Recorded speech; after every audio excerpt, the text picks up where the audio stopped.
when you see him like this, you forget he's a drummer. But then when you hear the songs and how he does these nuances and stuff, you realise, you know. Oh, my word.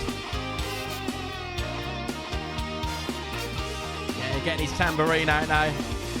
The percussion never leaves him, does it? In any performance. Mike, obviously, who was in Genesis, an amazing guitarist.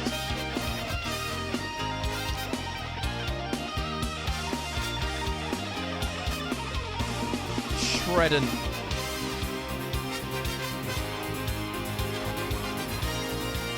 I love how they've brought this back, because obviously in the original, it just fades out.